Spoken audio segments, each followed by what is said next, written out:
was waiting. I called my lawyer first thing to ask, what's the next thing I should do. Hello, what's the crack? What's the story? Welcome back to the channel. Today we're checking out 5 craziest convicts reacting to a life sentence. Let's go. This is Jaleel Smith Riley in a Cincinnati, Ohio courtroom, who police say confessed to a robbery killing a 20-year-old woman and seriously wounding her boyfriend. Portia Brooks was in her car with her boyfriend Aaron Martin when Smith Riley came up to her car with 2 others looking to rob them. When Smith Riley found out Martin didn't have any cash, he was shot in the head, leaving him with permanent brain damage. Smith Riley then shot at Brooks, which killed her 3 days later. Sorry. Go back on with I just want to come home with this. This is somebody that feels genuine remorse. This is. What do you mean? You ruined 2 people's lives? What the fuck? I don't care what remorse you have. I don't care. They can't get their lives back. What do you mean? I don't care. Rot in prison, man. That's no. I believe in second chance, but no, you didn't care. 2 people. Somebody that thinks about this every day, and he knows that he can't go back in time and undo what he did. Now, Portia Brooks' mother delivers a victim impact statement. But he killed me mentally, emotionally. He killed my identity as a mother of 3, as a family of 4. This is now Brooks' sister speaking. I have to deal with life without Portia, so he should deal with life without parole. This is moments right before Jaleel Smith Riley gets the news that he will never be allowed to return home again. Defendant serve a term of life without parole as to count 4 for the offense of attempted murder. This is Diana Lovejoy. She used to be married to Greg Mulvihill living in Carlsbad, California, but soon their marriage fell apart and they divorced. After a messy divorce and lots of legal trouble, it ended with the court ordering Diana to pay $120,000 to Greg for his stake in their family house. The court also ordered that she must share custody of their son. Diana became furious about hearing the court orders, so she planned to kill her ex-husband by teaming up with her boyfriend Weldon McDavid. Greg was shot in the torso, but Do you know what I don't get? Is the fact that you're gonna be the prime suspect. You're gonna be like, I've watched hundreds of people, killing, whenever a guy dies that's in a relationship or a girl dies that, that's married, the boyfriend, the husband or the wife is gonna be the main suspect. Have you not learned? Wow. Sorry. teaming up with her boyfriend Weldon McDavid.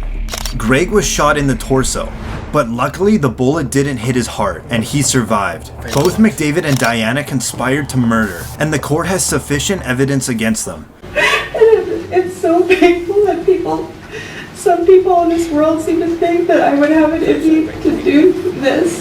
Interestingly, she fainted in court. She lowered her head down toward the defense table for a few seconds. Verdict. We, the jury, find the defendant, Diana Jean Lovejoy, guilty of the crime of an attempted murder of Greg Mulvihill.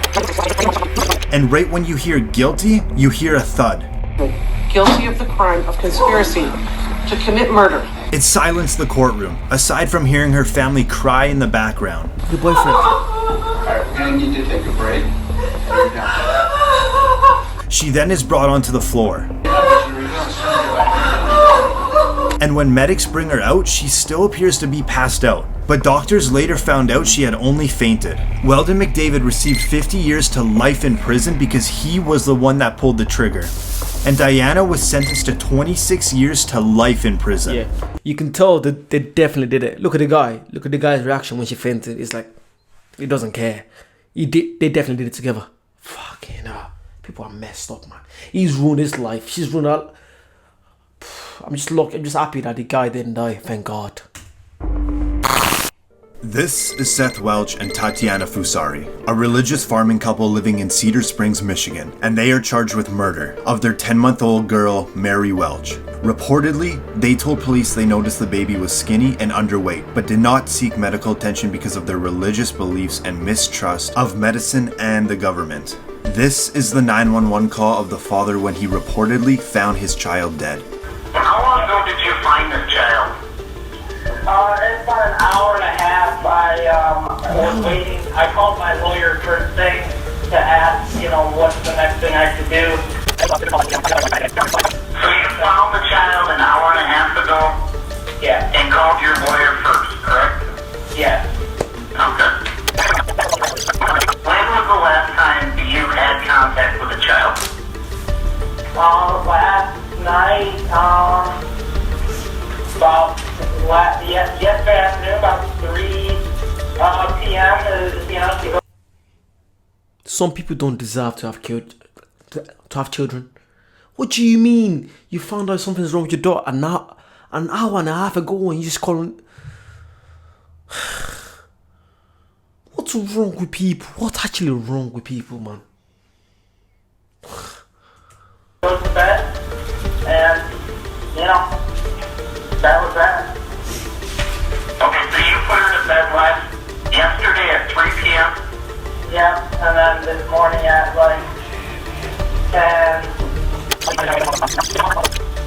So you're saying it is normal for your children to sleep from around 3 p.m. till 10 a.m.? Usually about 9:30, yeah. And you said when you found her, she was already believed to be deceased, right? Yes. And that's when you consulted with a lawyer? Yep. Do you believe she was beyond help already? Oh yeah, she was dead as a doormat.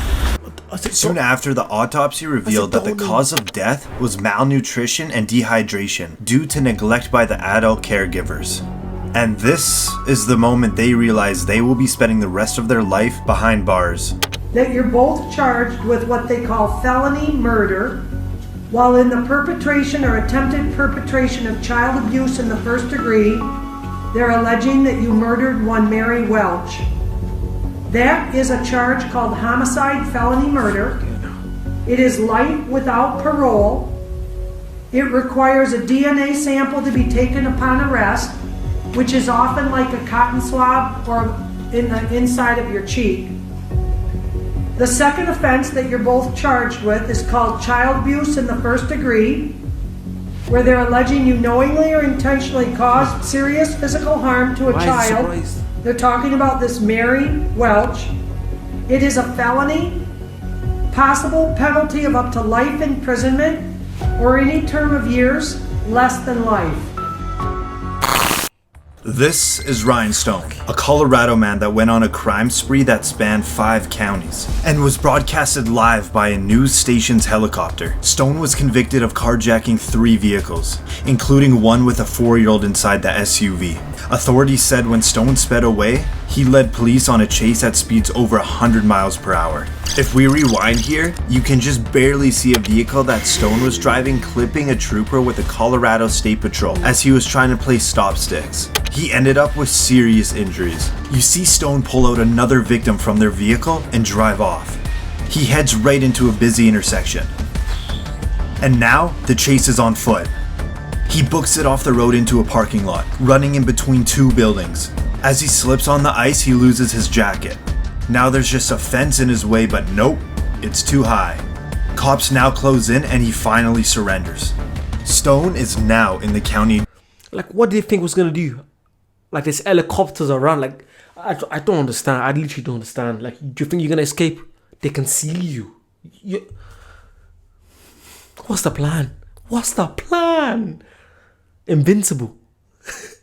Jail, but he believes he should be getting paid for his internet fame while bragging to his friends about the high-speed chase. Hey, did you know I made the news in the UK and Australia? What? Yeah, you get paid by YouTube. So, Channel 7 News, I believe, is going to be the one that gets paid for that. Well, I'm going to contact Channel 7 News. I want to get paid. You guys are getting paid using my name and my video footage. During his opportunity to address the court about the recordings in jail, Stone blames it on emotional stress and the use of drugs. We are going through trial after that. It was a 1.5-week trial. Extremely stressful. One of the phone calls about seeming like I was bragging about making international news, this, that, and the other. That was within the first week of being arrested. Still coming off of drugs. Stone was convicted of 18 charges, including attempted manslaughter, child abuse, and assault. Then, the judge sentenced him to 160 years in prison. This is Esteban Carpio. The police were questioning him for the stabbing of an 85-year-old woman in Rhode Island. In the interview room was Carpio and 2 detectives. One of the detectives left the room to get water for Carpio, leaving just him and Detective Sergeant James Allen in the room. Carpio grabbed Allen's gun and then shot him twice, killing him. He then jumped out of a window which was 3 stories high and made a run for it, but was apprehended just 45 minutes later. At his arraignment, Carpio came in wearing a mask designed to stop the offender from spitting and biting at others. With also his face being in rough shape, it stunned the courtroom. It wasn't so much Carpio with the shocking reaction, more so his family members, making accusations of police brutality. I don't care. He deserves it. We all know what happened. You just killed someone's dad, someone's uncle, someone's provider. I don't care. He deserved it. I don't care. Nah, let me know what you guys think about that.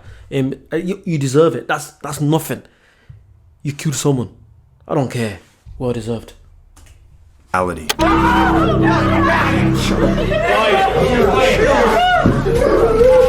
off. Step off. Not guilty. Tell him not guilty. Tell him not guilty, Steven. It's gross police brutality. He was mentally ill and he needed help and we couldn't get it. We tried and tried. And he didn't deserve this. An FBI investigation concluded that the police did not use excessive force and that Carpio's injuries were sustained due to his jump from the 3rd floor of a building and struggle with law enforcement. Every day I face the facts of what I did and what happened.